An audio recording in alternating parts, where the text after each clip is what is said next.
exhibition, pass to number 3, dribble, pass to number 5, dribble, exhibition, pass to number 4, exhibition, pass to number 2, shoot the balloon, go!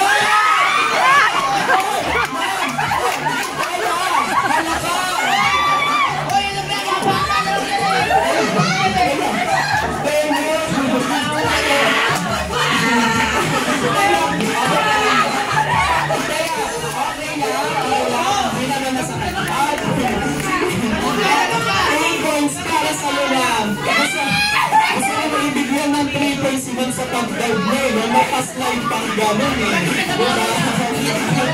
Kailangan tayo sa pag-shoot na. Tuwan na po tayo. Okay? Last point na lang, panalo na ang grupo nila Ate Yesha. Okay? Kaya naman listen tayo carefully, lalo na ating Julie. Okay? Julie po ba? O Julia?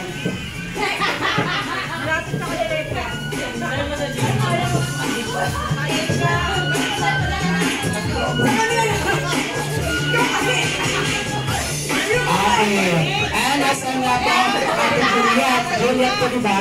Ang Ate Juliet dapat kasi nakikinig tayo ng maayos, diba? Lalo na pag sinabi ko po, shoot the balloon, go! Shoot the balloon!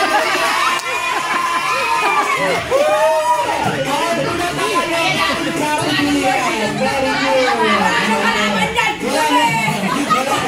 Wala na, Ate. Now for our last point, okay, let's pick up the pace, okay, bilisan na natin, ready, dribble, exhibition, pass to number 2, pass to number 3, pass to number 5, dribble, pass to number 1, okay, pass to number 1, dribble, exhibition, pass to number 3, pass to number 2, pass to number 6. Oh, that's the number 6. Number 6. Pass to number 1, shoot the ball and go!